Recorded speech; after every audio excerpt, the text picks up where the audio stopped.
오늘 본문은 에베소에서 바울이 이제 복음을 전하는 내용들로 나오고 있습니다. 에베소에 있는 그곳에서 자세히 복음을 전했을 때에 모든 사람들이 믿은 건 아니었습니다. 공개적으로 비방하고 집요하게 또 복음을 전하는 것에 회방하는 무리들이 있었는데 그것은 어떤 사람들이 있었죠. 오늘 이 구절에 보면 복음의 해방꾼들을 떠나기 시작했고 더 이상 회당에서 가르칠 수가 없게 되었습니다. 그래서 한 일이 뭡니까? 제자들을 따로 세운 일이었습니다.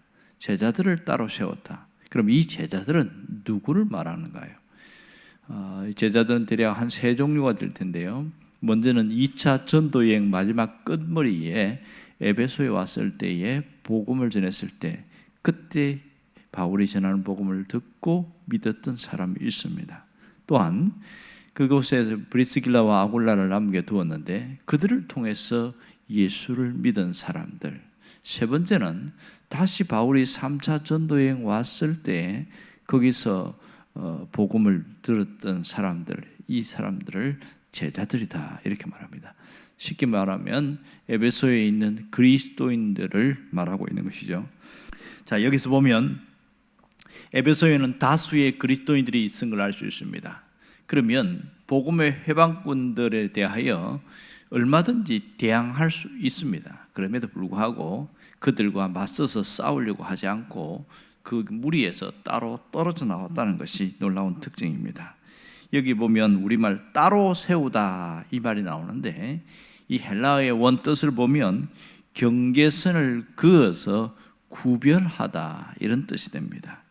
그러니까 복음을 영접한 이 에베소의 그리스도인들과 이 복음을 회방하는 사람들하고 완전히 경계선을 그어서 자신들을 구별하기 시작한 것이죠. 그러면 바울이 제자들을 따로 세운 이유가 무엇인지를 우리는 정확하게 알 수 있습니다. 그것은 복음의 해방꾼들과 뒤섞여 있어서는 도저히 이 거룩한 영적인 힘을 누릴 수도 발휘할 수도 없는 그런 이유 때문에 구별했다는 걸 알 수 있습니다. 9절 하반절에 보면 어디서 뭘 했는지를 나타납니다. 두란노스원에서 날마다 강론하니라 그랬습니다. 두란노스원, 이 복음을 영접한 사람들에게 날마다 강론, 하루도 쉬지 않고 말씀을 전했고 또 말씀을 듣고 배우는 일을 했습니다. 얼마 동안 했습니까? 10절에 보면 2해 동안 이같이 하니 무려 2년간 이렇게 했다 그런 말합니다. 자, 특별히 여기에 서원으로 기록된 이 헬라어는 스콜레라는 곳인데요. 우리가 학교라고 하는 스쿨의 똑같은 점이라고 할 수 있습니다. 그러니까 스콜레에서 학교라는 단어가 나왔습니다. 이 스콜레는 단순히 공부만 하는 곳이 아니고 토론, 논쟁, 강연이 함께 벌어지는 다목적 공간입니다. 당시에 이런 다목적 공간인 스콜레가 군데군데 있었습니다. 특별히 이 스콜레를 통해서 사람들은 여러 가지 일들을 많이 했는데 아무리 많다고 하지만 한 곳에서 집중해서 이 사용하기는 쉬운 일은 아니었습니다. 이 두란노의 스콜레는 뭐냐? 바로 두란노는 티란노스라는 사람 이름을 말합니다. 베자사본이라는 성경이 있는데 그러니까 4, 5세기에 만들어진 사본이 베자사본입니다. 거기 보면 뭐라고 이야기했냐면 에베소에는 그리스도인들이 이 티란노스가 갖고 있는 스콜레를 사용했는데 그때 티란노스가 오전 시간은 자기가 그 스콜레를 사용했다는 거예요. 서원을 말이에요. 그리고 그 이후 시간, 그러니까 오전 11시부터 오후 4시까지의 시간에 이 바울이 이 스콜레를 이용했다. 그렇게 나오고 있습니다. 자, 그런데 당시 그 지방에는 낮 시간은 잠을 자는 시간입니다. 중동 지방은 기본적으로 낮 시간은 잠을 잡니다. 이게 그들의 생체 리듬입니다. 여러분, 사람들이 보면 무더운 지역에서 사는 사람들의 생체 리듬이 있고 또 추운 지방, 혹한의 어떤 추운 지방에서 있는 사람들의 생체 리듬이 각각 달라요. 우리나라처럼 사계절이 뚜렷한 지역에서의 생체 리듬은 확실히 다릅니다. 그렇죠. 동남아 쪽에 가보면 더운 지방이잖아요. 그들은 낮에 반드시 잠을 잡니다. 그러니 그 서남아시아에 있는 이 이스라엘 지역은 똑같은 풍습을 갖고 있지요. 낮 시간은 잠을 잡니다. 너무 더우니까 거기서는 일을 할 수가 없는 상황인 거죠. 그런데 여기에 기독교인들이 티란노스가 갖고 있는 스콜레를 이용하는데 오전 11시부터 오후 4시까지 이렇게 이용을 했다, 그런 얘기합니다. 놀라운 것은 그 당시에 잠을 자야 하는 그런 생체 리듬의 주기를, 그것을 극복하고 오히려 말씀을 배우는 일에 집중했다는 것이 놀라운 특징인 것이죠. 자, 이렇게까지 티란노스 스쿨레에서 뭘 했어요?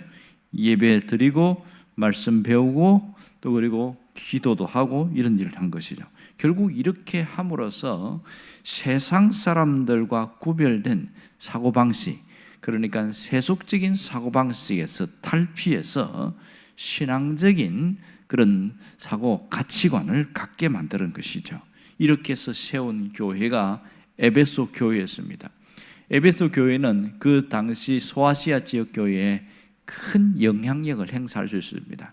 이 에베소 교회에서 배웠던 그 제자들이 움직이면서 이게 또 골로새 교회도 세우고 또 어떤 사람들은 라오디게아까지 가고 뭐 이렇게 여러 개 교회를, 소아시아 7교회는 이런 식으로 해서 계속 형성되어 나간 것을 알 수 있습니다. 그러므로 여기에서 2년 동안 배웠던 이 제자들은 얼마나 복음을 위해서 살았는지를 알 수 있죠.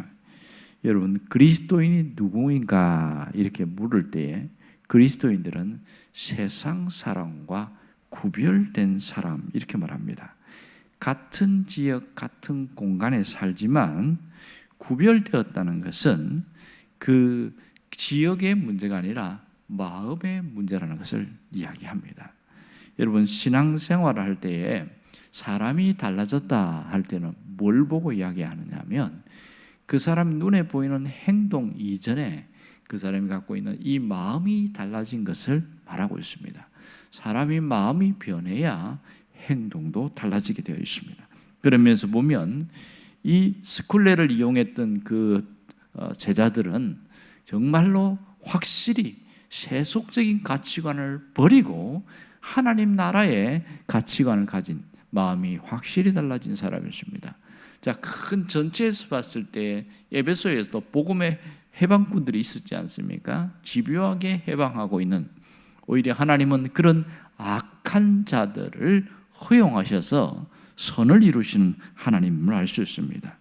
오히려 이 해방꾼들 때문에 그들을 피해서 하면서 모이는데 더 신앙적으로 돈독해질 수 있었고, 이 아시아 전역에 복음이 전달되는 놀라운 일을 할 수 있었습니다.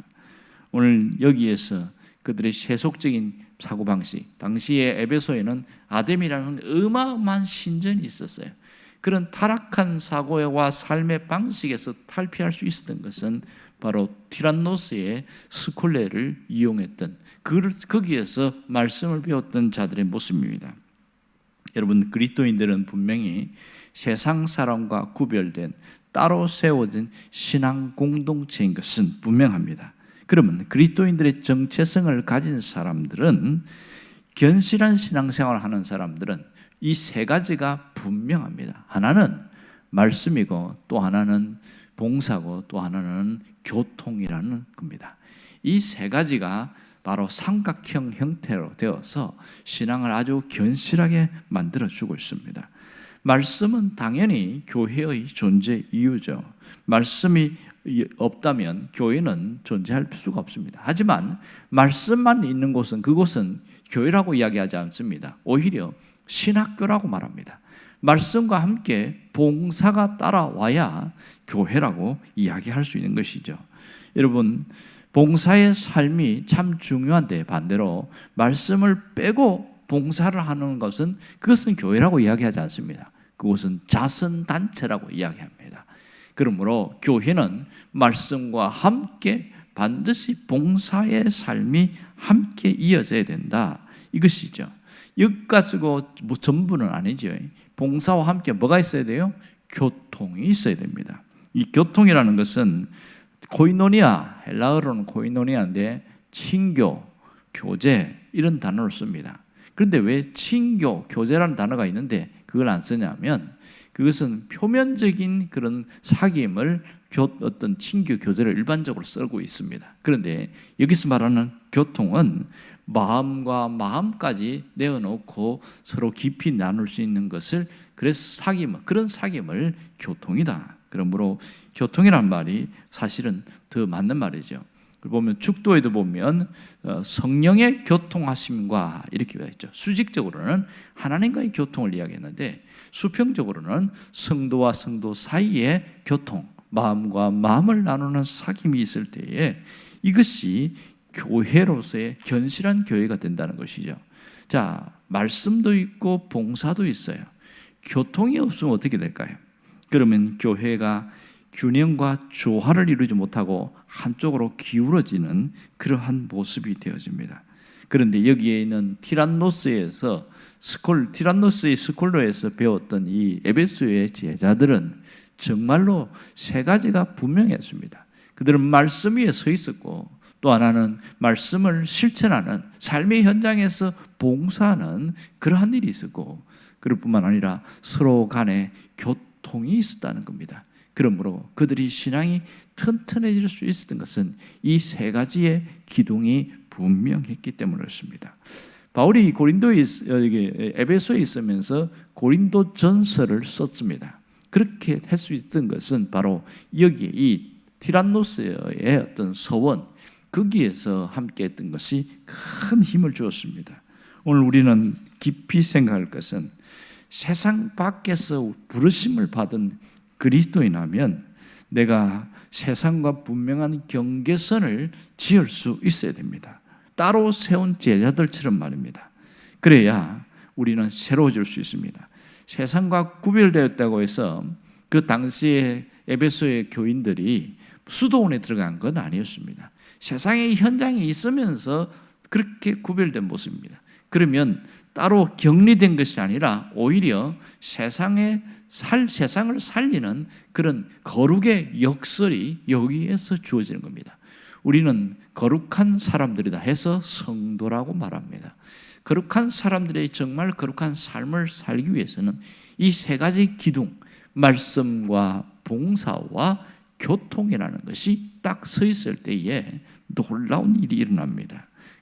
그곳에 그 사람이 들어가면 사람을 살리고 주변을 살립니다. 그러므로 십자가의 역설의 삶이 그 한 사람을 통해서 변화가 일어나게 되는 것이죠. 2000년 후에 오늘 이 말씀을 통해서 우리에게 배우게 하는 것은 바로 우리가 어떠한 신앙으로, 어떠한 신앙인으로 살아야 하는가를 분명히 보여주기 때문입니다. 신앙의 견실한 신앙인의 모습은 말씀이 있고 또 봉사가 있고 그리고 교통이 있는 자입니다. 그래서 소그룹의 모임에서 교통을 하려고 하는 이유는 바로 여기에 있습니다. 그 중심에는 예수 그리스도가 있기 때문이죠. 그럴 때 우리의 신앙은 튼튼해질 수밖에 없는 겁니다. 오늘 우리가 정말 건강한 신앙인으로 세워질 수 있기를 주의 이름으로 축원합니다. 기도하겠습니다.